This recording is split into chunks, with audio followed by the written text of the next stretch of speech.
Hello everyone, स्वागत है आप सभी का एग्जाम गुरु यूट्यूब चैनल में। दोस्तों, आज एयरफोर्स वाई ग्रुप का एग्जाम समाप्त हो चुका है और 12 जुलाई को फर्स्ट, सेकंड और थर्ड शिफ्ट में जितने भी मैथ के क्वेश्चंस पूछे गए थे जो अभी तक मुझे मिले हैं उसका सॉल्यूशन मैं आपको इस वीडियो में कराने वाला हूं। अगर आपका एग्जाम आगे आने वाले दिनों में है तो यह वीडियो आपके लिए काफ़ी इंपॉर्टेंट है।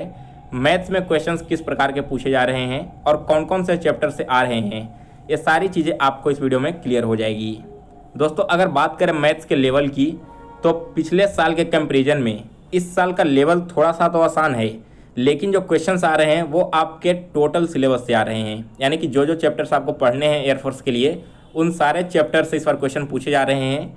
जबकि पिछली बार हमने देखा था कि जो इंपॉर्टेंट चैप्टर्स हैं जैसे percentage, profit and loss, ratio और एवरेज वगैरह, इन्हीं चैप्टर से क्वेश्चन आए थे। लेकिन इस बार आपको ज्योमेट्री, मेंसुरेशन और ट्रिगो, इन तीनों चैप्टर से भी क्वेश्चन देखने को मिल रहे हैं, जिसके कारण हम बोल सकते हैं कि आपका मैथ्स का जो पेपर है वो स्लाइटली हार्ड है। ज़्यादा हार्ड नहीं है, बस हल्का उसका लेवल ऊपर किया गया है अलग अलग चैप्टर से। और अगर रीजनिंग की बात कर लें तो रीजनिंग का ओवरऑल पेपर आपका पिछले साल की तुलना में इस बार काफ़ी ईजी आ रहा है। अभी जो आपको मैं मैथ्स का सॉल्यूशन करवाने वाला हूँ, इस सॉल्यूशन के बाद आपको कुछ इंपॉर्टेंट चैप्टर्स बताएंगे जो आपको एग्जाम से पहले पढ़ कर जाना है। और आज जितने भी क्वेश्चन पूछे गए हैं इसका पीडीएफ आपको टेलीग्राम चैनल पर मिल जाएगा। टेलीग्राम चैनल का लिंक मैंने वीडियो के डिस्क्रिप्शन बॉक्स में रख दिया है। और दोस्तों, अगर आप कोई भी क्वेश्चन आपको अगर याद है वो भेजना चाहते हो तो आप डायरेक्ट यहाँ मैसेज करो इस व्हाट्सएप नंबर पर। क्वेश्चन के साथ में अपना नाम और किस शिफ्ट में आपने एग्जाम दिया था ये आपको मैसेज करना है। तो चलिए दोस्तों, अब बिना टाइम स्पेंड किए आज का वीडियो स्टार्ट करते हैं। तो देखिए, आज का पहला क्वेश्चन है आपका नंबर सिस्टम से और बहुत ही आसान क्वेश्चन है यह। दो संख्याओं का योग 15 है तथा उनका अंतर उनके योग का 1/3 है, तो उन दोनों संख्याओं का एलसीएम बताइए। The sum of two number is 15 and their difference is 1/3 of their sum, then find the LCM of both the numbers. ठीक है, क्वेश्चन आप लोगों को समझ में आ गया। चलिए देखिए, मान लो आपका पहला नंबर क्या है, x है, और दूसरा नंबर आपका y है। तो क्वेश्चन में क्या कहा गया कि दोनों संख्याओं का योग यानी कि x प्लस वाई का जो सम है वो 15 है। सेकेंड लाइन आपका कहा गया कि दोनों संख्याओं का अंतर उसके योग का 1/3 है, यानी कि x माइनस वाई का वैल्यू क्या है, इसके योग का 1/3। दैट मीन्स 15 का 1/3 क्या हो जाएगा, 15 का 1/3 हो जाएगा 5 यहाँ पर। तो हम लिखेंगे x माइनस वाई का वैल्यू 5 है। अब यहाँ से हम किसी एक का वैल्यू निकाल सकते हैं, या तो x का या फिर y का। तो देखिए यहाँ पर y से y कैंसिल हो गया क्योंकि एक प्लस है और एक माइनस है, ये दोनों जुड़ जाएगा तो क्या हो जाएगा 2x, और 2x का वैल्यू क्या होगा 15 + 5 20। तो यहाँ से x का वैल्यू हमारा निकल कर चला आया 10। अब इस x के वैल्यू को अगर हम यहाँ पर पुट कर देते हैं तो हमारा y का वैल्यू निकल कर चला आ जाएगा ना, 10 + y = 15। दैट मीन्स y = क्या हो जाएगा 15 - 10 5। तो x का वैल्यू 10 है और y का वैल्यू हमारा 5 निकल कर चला आया। 10 और 5 का आप एलसीएम निकाल दो तो इसका एलसीएम क्या आएगा 10 आएगा, यानी कि इस क्वेश्चन का करेक्ट आंसर था 10। दोस्तों, यहाँ पर देखो कुछ क्वेश्चन में जो डाटा दिए गए हैं ना, जैसे 15, 1/3, ये सब ये आपके थोड़े अलग हो सकते हैं क्योंकि एग्जैक्ट डाटा मिल पाना पॉसिबल नहीं है। लेकिन क्वेश्चन का जो पैटर्न है, यानी कि जिस तरह के क्वेश्चन पूछे गए थे वो आपको बिल्कुल सेम यहाँ पर देखने को मिलेंगे। तो इसके लिए आपको कोई टेंशन लेने की ज़रूरत नहीं है। चलिए देखते हैं अगला क्वेश्चन क्या कहता है। सेकंड क्वेश्चन है यहाँ पर, एक धातु की गेंद जिसका व्यास 6 सेंटीमीटर है, इसे पिघलाकर एक शंकु बनाया जाता है जिसके आधार का व्यास 12 सेंटीमीटर है, तो शंकु की ऊंचाई क्या होगी। स्फेरिकल बॉल है जिसका डायमीटर है 6 सेंटीमीटर, इसे मेल्ट करके एक कोन का फॉर्म दे दिया जाता है जिसके बेस का डायमीटर 12 सेंटीमीटर है, तो आपको बताना है कि कोन का हाइट क्या होगा। सबसे पहले देखो, दो चीज़ें हैं यहाँ पर, पहला है शंकु और दूसरा है क्या गेंद यानी कि स्फेयर। तो दोनों का वॉल्यूम का फॉर्मूला हमें मालूम होना चाहिए। स्फेयर का वॉल्यूम होता है 4/3 πr³ और कोन का वॉल्यूम क्या होता है, कोन का वॉल्यूम होता है 1/3 πr²h। तो इसमें सबसे पहले तो आपका 3 से 3 कैंसिल हो जाएगा और पाई से पाई कैंसिल हो जाएगा।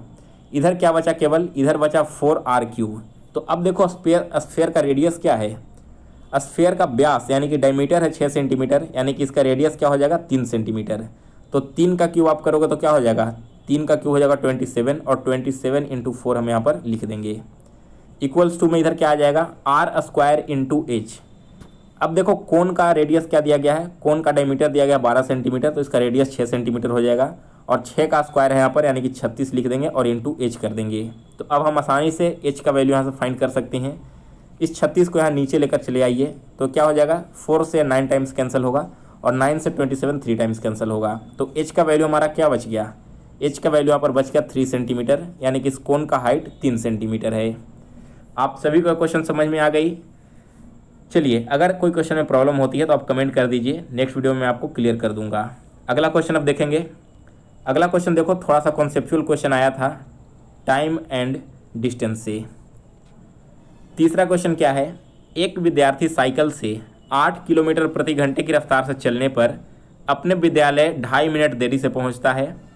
अगले दिन वह अपनी स्पीड 8 किलोमीटर से बढ़ाकर 10 किलोमीटर कर देता है, तब वह 5 मिनट पहले पहुंच जाता है। तो बताइए कि घर से उसके स्कूल की टोटल दूरी क्या है।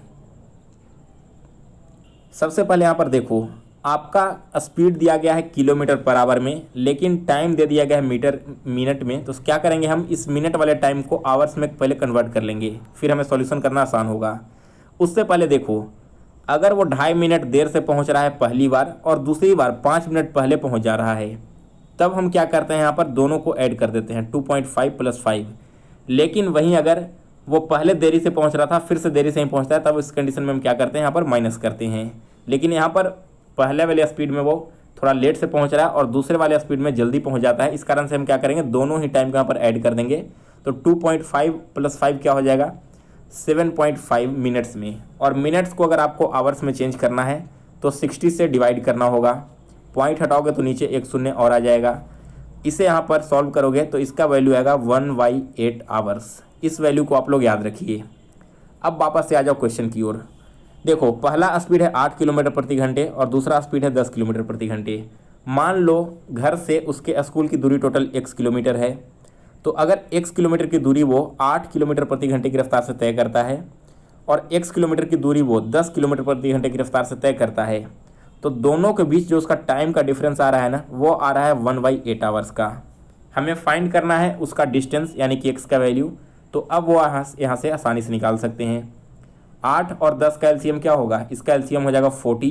दैट मीन्स यहाँ आएगा 5x और यहाँ आ जाएगा 4x = 1/8। तो यहाँ से हमें कुल मिलाकर क्या मिला, x/40 = 1/8।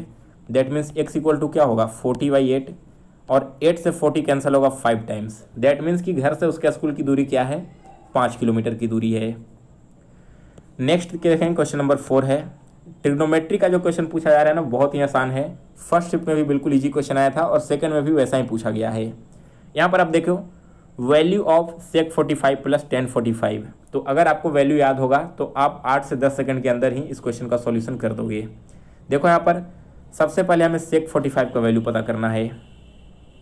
तो sec 45 का वैल्यू क्या होता है, √2 होता है और दूसरा है tan 45 जिसका वैल्यू होता है 1। दोनों का सम हमें निकालना है, तो सम कितना निकल कर आ गया, √2 + 1।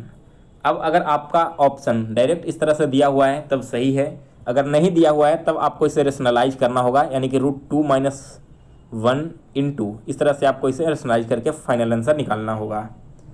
यहाँ तक क्लियर है सारे क्वेश्चंस। चलिए अगला क्वेश्चन देखते हैं, 5 नंबर क्वेश्चन। यह भी क्वेश्चन थोड़ा सा कॉन्सेप्चुअल पूछ लिया गया है आपसे एग्जाम में, एवरेज से रिलेटेड क्वेश्चन है।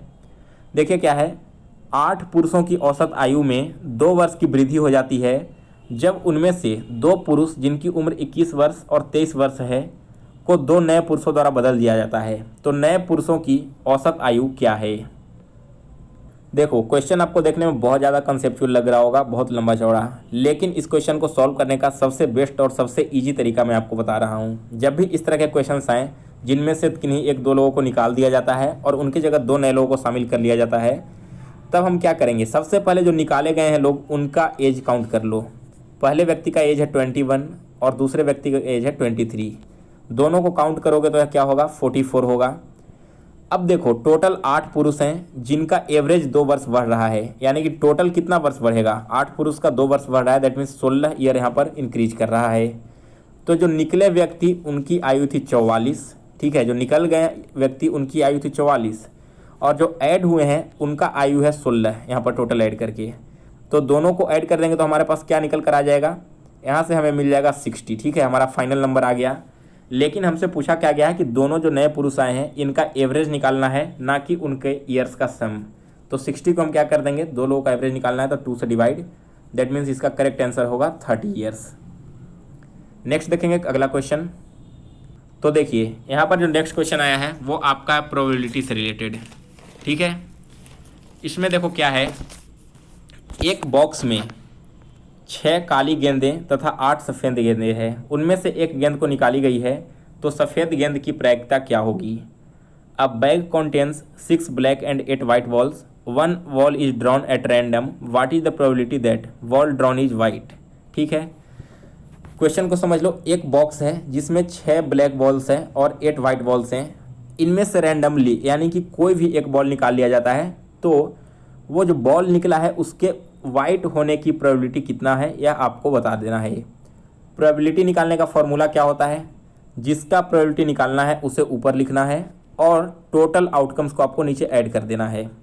यहाँ पर प्रोबेबिलिटी किसका निकालना है, हमें प्रोबेबिलिटी निकालना है वाइट गेंद का। तो वाइट गेंद की संख्या क्या है, टोटल 8 है। और टोटल यहाँ पर क्या हो जाएगा, 6 ब्लैक बॉल्स है और 8 वाइट बॉल्स है, दैट मीन्स 14 हो जाएगा। अब इसे यहाँ से छोटा कर दो, 2 से 4 टाइम्स में और 2 से 7 टाइम्स में। तो एक जो बॉल ड्रॉ किया गया उसके वाइट होने की प्रोबेबिलिटी यहाँ पर बनती है 4/7। इस क्वेश्चन का करेक्ट आंसर है। इसके बाद अगला क्वेश्चन है क्वेश्चन नंबर 7। देखिए यहाँ पर आपका ज्योमेट्री से क्वेश्चन पूछा गया है, लेकिन बहुत ही आसान क्वेश्चन था। क्वेश्चन में क्या कहा गया कि एक राइट एंगल ट्रेंगल है जिसका हाइपोटेनस और हाइट दिया हुआ है, आपको बेस फाइंड करना है। मान लो यह आपका एक राइट एंगल ट्रेंगल है ABC, इसका हाइपोटेनस है 13 सेंटीमीटर और हाइट है 12 सेंटीमीटर। आपको बेस यानी कि x का वैल्यू पता करना है। तो राइट एंगल ट्रेंगल में जब भी आपका कोई एक साइड पता करना हो हाइपोटेनस को छोड़कर, तो फॉर्मूला क्या यूज करते हैं हम, h² - p²। h हमारा क्या है 13 है, यानी कि 169 हो जाएगा इसका स्क्वायर, और p है हमारा 12 का स्क्वायर क्या होता है 144। तो यह फाइन लिया जाएगा √25, और √25 का वैल्यू क्या होता है 5 होता है। यानी कि यह जो ट्रेंगल है इसका बेस यहाँ पर हो जाएगा 5 सेंटीमीटर। नेक्स्ट देखो क्वेश्चन नंबर 8 जो आया है ना, वो 0.4 का स्क्वायर रूट आया था या फिर स्क्वायर निकालना आया था, यह अभी तक कन्फ्यूजन है। अगर इसका स्क्वायर आया होगा तो वो तो आपका हो जाएगा 0.16, लेकिन अगर स्क्वायर रूट आया होगा तो वो केवल 0.4 नहीं होगा, 0.4 के ऊपर में से बार लगा होगा और फिर इसका सॉल्यूशन करना होगा। तो अगर आपको क्वेश्चन पता है ये वाला तो आप हमें कमेंट करके बताइए, जब अगले दिन मैं मैथ्स का सॉल्यूशन करवाऊंगा तो उसमें इस क्वेश्चन को भी कंप्लीट करवा दूंगा। इसके अलावा दोस्तों एक क्वेश्चन और मुझे जो याद है पूछा गया था, उसे मैं यहाँ पर लिखना भूल गया था अभी। क्वेश्चन आपका कुछ इस प्रकार से था कि एक रेक्टेंगल बना हुआ था, रेक्टेंगल के अंदर में ग्राउंड बना हुआ था। ठीक है, ग्राउंड बना हुआ था और इसके चारों तरफ जो रास्ते बने हुए हैं ना, इससे रिलेटेड कोई क्वेश्चन आया था। तो क्वेश्चन क्या था वो जैसे ही मुझे एग्जैक्टली मिलता है तो मैं उसका सॉल्यूशन आगे किसी भी वीडियो में कंप्लीट करवा दूंगा। फिलहाल अभी तक टोटल 8 क्वेश्चंस मुझे मिले थे जो मैंने आपको इस वीडियो में कंप्लीट करवाया है। तो अगर आपको यह वीडियो पसंद आया हो तो इसे लाइक और शेयर कर दें, और नए स्टूडेंट से रिक्वेस्ट है कि चैनल को सब्सक्राइब कर बेल नोटिफिकेशन को ऑन कर लें, जिससे आगे आने वाली हर एक वीडियो की नोटिफिकेशन आप तक पहुंचती रहे।